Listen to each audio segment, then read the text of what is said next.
Hello students, इस video के अंदर मैं आपको पढ़ाऊंगा क्लास 10 की प्रश्नावली 1.3। इससे पहले मैंने प्रश्नावली 1.1 और 1.2 पढ़ा चुका हूं। अगर आपने वो प्रश्नावली नहीं पढ़ी है तो मेरे चैनल के प्लेलिस्ट में जाइए और वहां से पहले प्रश्नावली 1 और प्रश्नावली 1.1 को और प्रश्नावली 1.2 को देखिए। ठीक है, इस वीडियो के अंदर मैं पढ़ाऊंगा प्रश्नावली 1.3, लेकिन मैंने इस चैनल के अंदर सीबीएसई की वीडियो भी बनाता हुआ चल रहा हूँ। ठीक है, बिल्कुल एनसीईआरटी का जो सिलेबस चल रहा है हमारा, ये तो हिंदी मीडियम की वीडियो है, लेकिन इंग्लिश मीडियम की मैं वीडियो बना चुका हूँ। तो आप क्लास 10 सीबीएसई के स्टूडेंट हैं तो आप मेरे चैनल के प्लेलिस्ट में जाइए और वहाँ से सीबीएसई के ऑप्शन पर क्लिक करके वहाँ से सारे वीडियो को देखिए। ठीक है, तो अपन चलते हैं प्रश्नावली 1.3 की तरफ। इसमें देखो दो टाइप के क्वेश्चन होते हैं हमारे पास में, दोनों टाइप के क्वेश्चन बताऊंगा। तीसरा टाइप का क्वेश्चन किसी भी हाल में बनता ही नहीं, सिर्फ दो टाइप के क्वेश्चन होते हैं। तो पहले अपन यहाँ जानेंगे कि अपरिमेय संख्या क्या होती है। ठीक है, तो उससे पहले हम जानते हैं परिमेय संख्याएं। ठीक है, परिमेय संख्याएं जिसे इंग्लिश में बोलते हैं रेशनल नंबर। तो परिमेय संख्याएं वो होती है जिसे हम p/q के रूप में लिख सकते हैं। तो क्या लिखेंगे परिभाषा, नोट कॉपी के अंदर नोट करते हुए चलना। ऐसी संख्याएं जिसे p/q के रूप में लिख सकते हैं परिमेय संख्याएं कहलाती है। जैसे अगर अपन बात करें 1/4, ये हमारे पास में परिमेय संख्या है। जैसे अगर अपन ने बोला 0.25, तो यहाँ अगर अपन पॉइंट हटाएंगे तो कितना लग जाएगा, 100 लग जाएगा। तो हमारे पास वही कितना है, 25 से कम 25, 25 चौक 100 बराबर 1/4। तो हम ये कह सकते हैं कि ये जो दशमलव वाली संख्याएं होती है, जो शांत दशमलव संख्याएं होती है, वो भी क्या होती है, परिमेय संख्या होती है। क्यों? क्योंकि इसे p/q के रूप में लिख सकते हैं। ठीक है, जहां q बराबर नहीं होना चाहिए 0 के। ठीक है, जहां q बराबर नहीं होना चाहिए 0 के। क्यों? क्योंकि अगर q का मान हमने 0 रख लिया तो वो अनंत पे पहुंच जाएगा। क्यों? क्योंकि जैसे अगर अपन मान लेते हैं ऊपर कोई सी भी संख्या है, कोई भी संख्या ले लो, नीचे अगर हमारे पास 0 आ गया, q का मान क्या आ गया, 0 आ गया, तो ये हमारे पास क्या हो जाता है, अनंत हो जाता है। अगर हम 0 में किसी संख्या का भाग देते हैं तो होता है 0। तो हमारे पास p तो क्या हो सकता है, 0 हो सकता है, लेकिन q 0 क्यों नहीं होगा? क्योंकि अगर 0 से अगर किसी संख्या में भाग देंगे, ठीक है, तो कितना हो जाता है, अनंत हो जाता है। इसलिए उसने कंडीशन दे दी कि q का मान 0 नहीं होना चाहिए। तो ये तो रहा परिमेय संख्या के लिए। अब बात करते हैं अपन अपरिमेय संख्या के लिए। अपरिमेय संख्या, तो जैसे ये परिमेय संख्या p/q के रूप में लिख सकते हैं, अपरिमेय संख्या जिसे p/q के रूप में नहीं लिख सकते, तो क्या लिखेंगे, ऐसी संख्याएं जिसके नहीं, जिसे आएगा यहाँ पे, ऐसी संख्याएं जिसे p/q के रूप में लिख सकते हैं। ऐसी संख्याएं जिसे p/q के रूप में नहीं लिख सकते, तो कितना हो जाएगा, अपने क्या हो जाएगा हमारे पास, अपरिमेय संख्या। अपरिमेय संख्या जिसे p/q के रूप में नहीं लिख सकते, ये हो गया अपने पास में। अब इसका एग्जाम्पल देखते हैं अपन। इसका एग्जाम्पल क्या हो जाएगा, जैसे हो गया अपने पास में √2, √3, √5, √7, √11, ये सारी क्या है, अपरिमेय संख्या है। क्यों? क्योंकि इसे p/q के रूप में नहीं लिख सकते, इसलिए हो जाएगा अपने पास में अपरिमेय संख्या है। देखो इसको एक और पहचानने का तरीका क्या है, ये तो हमारे पास में परिभाषा हुई कि जिसे p/q के रूप में नहीं लिख सकते, ये अपरिमेय संख्या होता है। इसके एग्जाम्पल लिख लोगे, लेकिन इसको पहचानने का तरीका किस तरीके से, तो इसको जानने के लिए अपन पहले जानेंगे अभाज्य संख्याएं क्या होती है। ठीक है, इसको जानने के लिए अपन क्या पहचानेंगे पहले कि अभाज्य संख्याएं क्या होती है। तो अभाज्य संख्याओं की बात करते हैं। अभाज्य संख्याएं क्या होती है, ऐसी संख्याएं जिसमें एक का तथा स्वयं उसी संख्या का भाग जाए, स्वयं उसी संख्या का भाग जाए, वो क्या हो जाएगा हमारे पास में, अभाज्य संख्या हो जाएगा। तो अभाज्य संख्याओं के लिए जैसे अपन देखते हैं 2 के लिए, तो 2 में किसका भाग जाता है, 1 का, और खुद 2 का ही भाग जाएगा। जैसे अगर अपन बात करें 3 के लिए, तो 3 में किसका भाग जाएगा, 1 का, और खुद 3 का ही भाग जाएगा। 5 की बात करते हैं तो 5 में 1 का ही भाग जाएगा और 5 का ही भाग जाएगा। 7 की बात करते हैं, 7 में 1 का ही भाग जाएगा और 7 का ही भाग जाएगा। तो ऐसी संख्याएं जिसमें 1 का और स्वयं उसी संख्या का भाग जाए तो अभाज्य संख्या होती है।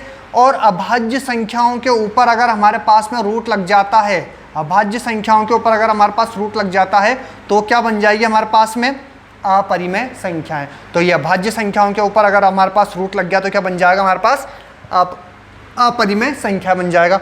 ये पहचानने का तरीका हो गया, ठीक है। इसकी एक और जो परिभाषा देखते हैं अपन अपरिमेय संख्या के लिए कि अपरिमेय संख्या के अंदर, परिमेय संख्या के लिए देख लेते हैं पहले एक बार परिमेय संख्या के लिए, ठीक है। परिमेय संख्या में क्या होता है, जैसे मैंने परिभाषा बताई जिससे p/q के रूप में लिख सकते हैं, परिमेय संख्या हो गया। इसकी एक और परिभाषा देख लेते हैं अपन कि जिसमें p व q का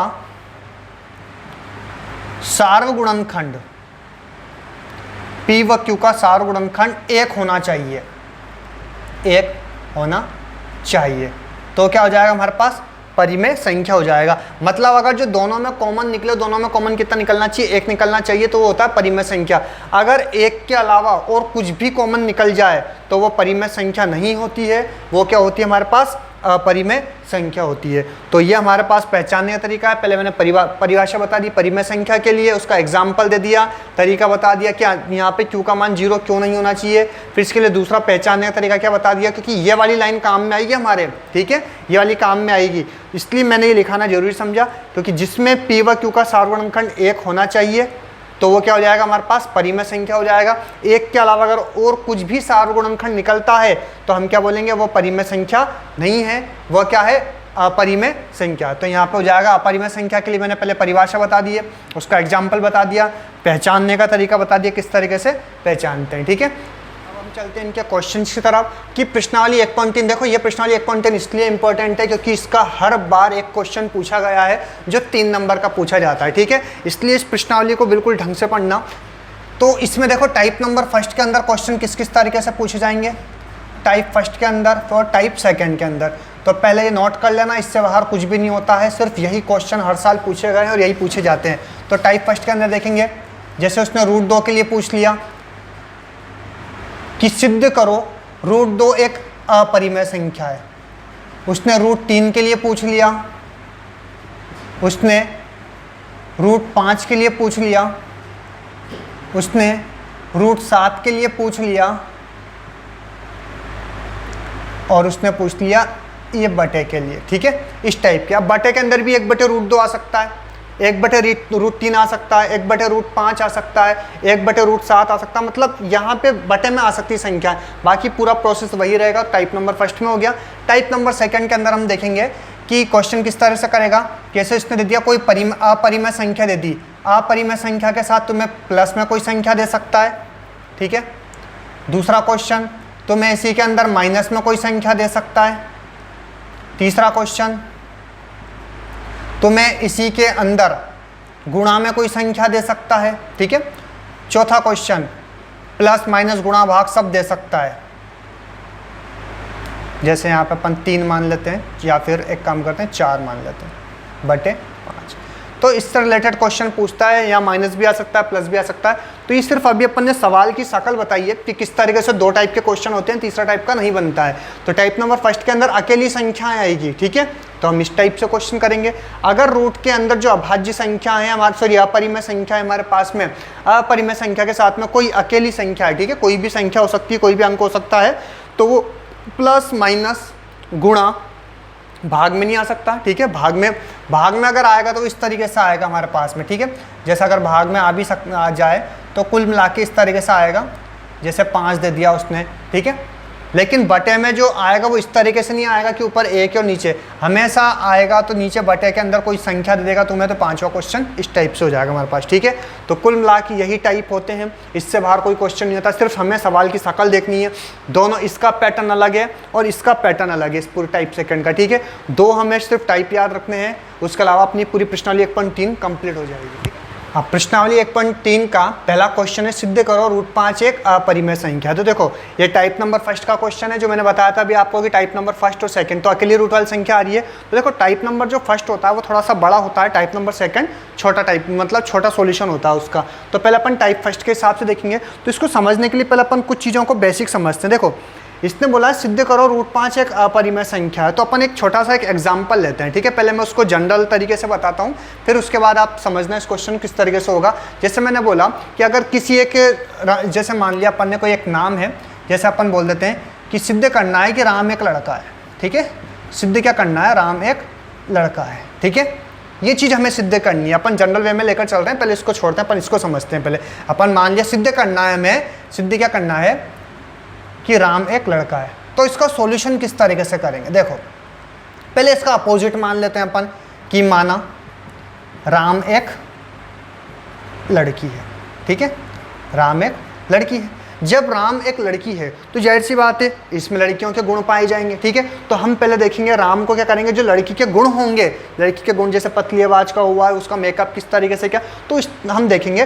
तो राम को उस लड़की की जो प्रॉपर्टीज़ है उसकी मतलब क्या बोलते हैं उसको, जो लड़की के अंदर गुण होते हैं उसके बराबर रखेंगे। फिर हम उसको सोल्व करते हुए देखेंगे। तो लास्ट में हम देखेंगे कि यार लड़कियों में जो गुण होना चाहिए वो राम के अंदर नहीं मिल रहे, ठीक है। लड़की में जो गुण होना चाहिए वो राम के अंदर नहीं मिल रहे। तो हम क्या बोलेंगे कि राम के अंदर लड़की के गुण नहीं है, अर्थात राम एक लड़की नहीं है, अतः राम क्या हो जाएगा, एक लड़का हो जाएगा। तो हम पहले इसको उल्टा प्रोसेस जो बोल रखा है उसके जो अपोजिट है वो मानेंगे अपन। लड़का था तो अपन ने लड़की मान लिया था, ठीक है। लड़की के हिसाब से उसके जो गुण थे वो देखे, हमने उस गुण को देखा क्या उसके गुण मिल रहे हैं कि नहीं मिल रहे। अगर वो गुण नहीं मिलते तो हम क्या बोलेंगे, वो लड़की नहीं है, ठीक है। तो लड़की नहीं है तो क्या हो जाएगा, ये राम एक लड़का होगा। तो इसी हिसाब से हमें इस क्वेश्चन को सोल्व करना है, ठीक है। अपन क्वेश्चन को स्टार्ट करते हैं। सिद्ध करो रूट 5 एक अपरिमेय संख्या, तो अभी मैंने एग्जांपल दिया था उसी के हिसाब से अपन इसको सोल्व करेंगे। तो अपरिमेय संख्या सिद्ध करना है तो हम क्या मानेंगे इसको, परिमेय संख्या। तो माना रूट 5 एक परिमेय संख्या है, ठीक है। परिमेय संख्या, इसका अपोजिट मान लिया अपन ने। तो परिमेय संख्या का गुण क्या होता है हमारे पास में कि परिमेय संख्या को p/q के रूप में लिख सकते हैं जहां q बराबर नहीं है 0 के, ठीक है। q बराबर नहीं है 0 के। तो पहला काम देखो, इसकी अगर हिंदी की लाइन अपन ने याद कर ली तो सारे क्वेश्चन बिल्कुल सेम है, सिर्फ बस संख्या चेंज होती जाएगी और वो भी 2 जगह चेंज होगा, बाकी पूरा क्वेश्चन ऐसे ही रहेगा, ठीक है। तो परिमेय संख्या मान लिया, परिमेय संख्या का गुण लिख लिया, p/q के रूप में लिख सकते हैं अपन, ठीक है। अब इसको यहाँ पर अपन एक मान के वज्र गुणा करेंगे, ठीक है। वज्र गुणा करेंगे तो वज्र गुणा करने पर तो अपन यहाँ देखो p को 1 से गुणा करेंगे कितना आ गया p, इसको q को रूट 5 से गुणा करेंगे कितना आ जाएगा, रूट 5 q आ जाएगा। सारे क्वेश्चन का प्रोसेस वही है, बस थोड़ी बहुत हिंदी और स्टेप याद रखनी पड़ेगी तुम्हें। तो वज्र गुणा करेंगे अपन। अब यहाँ पे वज्र गुणा करने के बाद अब क्या करेंगे, वर्ग करेंगे। वर्ग करने पर दोनों और वर्ग करने पर तो इधर भी हमने p का स्क्वायर करा, इधर हमने रूट 5 q का स्क्वायर करा, ठीक है। तो p का स्क्वायर कितना आता है, p स्क्वायर, रूट से स्क्वायर हट जाता है, रूट से स्क्वायर हट गया कितना आ गया 5q का स्क्वायर तो रहेगा, q का स्क्वायर, q स्क्वायर रूट से स्क्वायर हट गया 5 आ गया। इसको देंगे समीकरण नंबर 1 देंगे, ठीक है। यहाँ तक क्लियर। तो हमने यहाँ से पूरा मैंने बता दिया कि पहले अपन p/q के रूप में मानेंगे, फिर वज्र गुणा करेंगे अपन, वज्र गुणा के बाद वर्ग करेंगे, ठीक है। अब देखो यहाँ पे अगर 5 गुणा में है, 5q स्क्वायर के साथ क्या है गुणा में, इधर जाएगा तो काय में हो जाएगा, ये भाग में हो जाएगा। पहुँचाना नहीं है, सिर्फ बताना है अपने को, पहुँचाना नहीं है। तो यहाँ क्या लिखेंगे अपन, p स्क्वायर, जो 5 इधर गुणा में था इधर जाएगा भाग में हो जाएगा, तो हम लिख सकते हैं p स्क्वायर 5 से भाज्य है। इसलिए जब p स्क्वायर 5 से भाज्य तो अकेला p भी क्या होगा, 5 से भाज्य होगा, p भी 5 से भाज्य होगा। देखो ऐसा क्यों करा अपन ने, p स्क्वायर 5 से, अगर मैंने बोला कि अगर अपन बात करें 25, अगर 100 के अंदर 25 का भाग देंगे तो कितनी बार जाएगा, 25 चौक 100 चला जाएगा। लेकिन 25 को अगर अपन देखें, 25 का वर्गमूल कितना होता है, 5 होता है कि नहीं होता, 25 का वर्गमूल क्या होता है 5, तो 5 भी 100 से कट जाएगा कि नहीं कटेगा, 20 बार कट जाएगा। तो इसलिए हम ये बोल सकते हैं कि अगर किसी संख्या का वर्ग विभाजित होता है तो बिना वर्ग के भी वो संख्या क्या होती है, विभाजित हो जाएगी, ठीक है। तो यहाँ हो जाएगा p भी 5 से भाज्य होगा, अतः p का सार गुणनखंड, p का सार गुणनखंड कितना हो जाएगा, 5 होगा।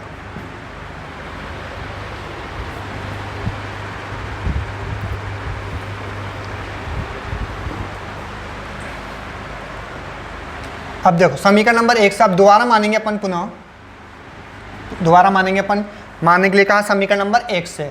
तो यहाँ पहले स्क्वायर हटाएंगे, ये हमने स्क्वायर हटाया, 5 ऐसे का ऐसा, और Q की जगह क्या मान लेंगे अपन, बस R मान लेंगे, ठीक है।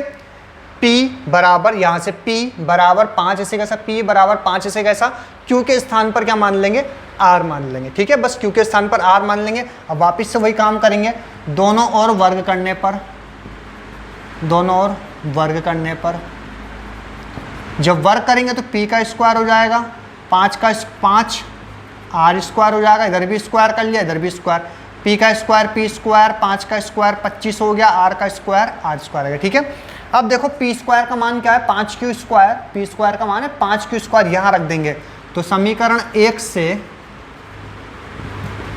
P स्क्वायर का मान रखने पर, समीकरण 1 से P स्क्वायर का मान रखने पर, तो P स्क्वायर का मान कितना है, 5Q स्क्वायर, इस जगह रखेंगे अपन 5Q स्क्वायर रखा बराबर 25 80 का ऐसा, R स्क्वायर ऐसे का ऐसा, 5 गुणा में था, इधर जाएगा भाग में हो जाएगा, तो Q स्क्वायर बराबर 25 बटे 5 R स्क्वायर, 5 से कटेगा 5 बार, बचम 25 हो गया, Q स्क्वायर बराबर 5 R स्क्वायर, समीकरण नंबर 2 देंगे, ठीक है।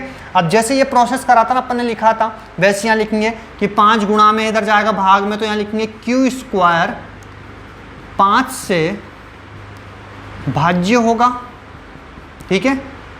इसलिए अकेला Q भी क्या होगा, Q भी 5 से भाज्य होगा, अतः P का सार्वगुणनखंड, P का सार्वगुणनखंड कितना हो जाएगा हमारे पास, 5 हो रहा है, ठीक है, तो 5 होगा, ये हो गया। बस थोड़ी सी और लाइन लिखनी है अपने को, अब जो मेन है, जो कि आधे या 1 नंबर की होती है अपने पास, ठीक है। अब ध्यान देंगे अपन, देखो जो इम्पोर्टेंट होता है, क्योंकि परिमेय संख्या में P व Q का सार्वगुणनखंड, P व Q का सार्वगुणनखंड कितना होता है, एक मैंने परिभाषा लिखाई थी परिमेय संख्या के टाइम पे, P व Q का सार्वगुणनखंड 1 होता है। यहाँ P व Q का सार्वगुणनखंड कितना आ रहा है, P का सार्वगुणनखंड भी 5 और Q का सार्वगुणनखंड भी, अच्छा यहाँ पे P लिख लिया गया, पर Q आएगा यहाँ पे, ठीक है। Q का सार्वगुणनखंड 5, तो यहाँ पे P व Q का सार्वगुणनखंड कितना हो जाएगा अपने पास, 5 है, ठीक है। दोनों में कितना आ रहा है, P व Q का सार्वगुणनखंड 5 हो रहा है, जो हमारे कथन का विरोधाभास करता है,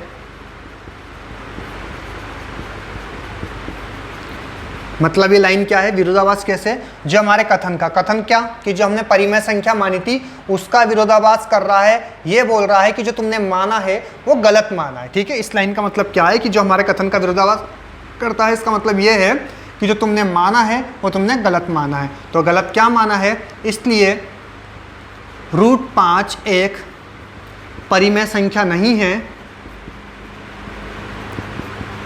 जब परिमेय संख्या नहीं है तो क्या बन जाएगा हमारे पास, अपरिमेय संख्या, अतः √5 एक अपरिमेय संख्या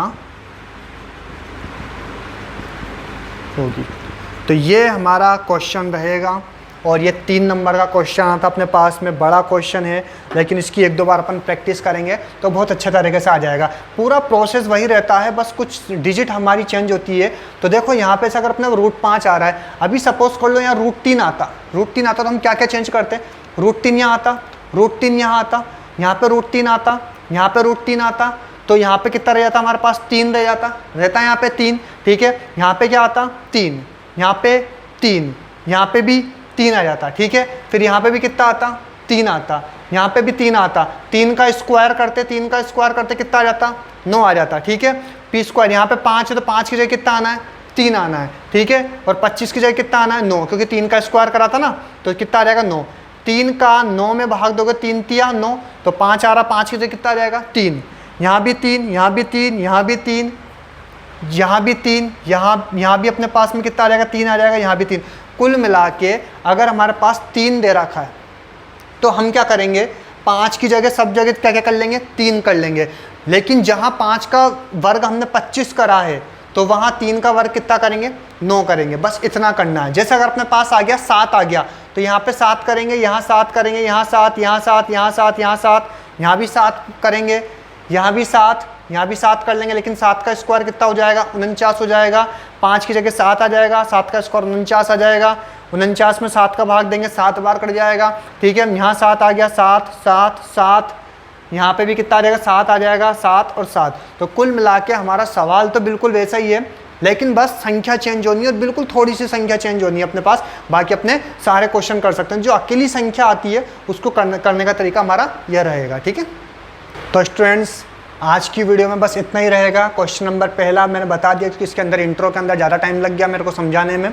ठीक है, पहले क्वेश्चन को मैंने बहुत धीरे तरीके से बताया है और इससे रिलेटेड जो भी क्वेश्चन है वो भी मैं बता चुका हूँ किस तरह से होगा।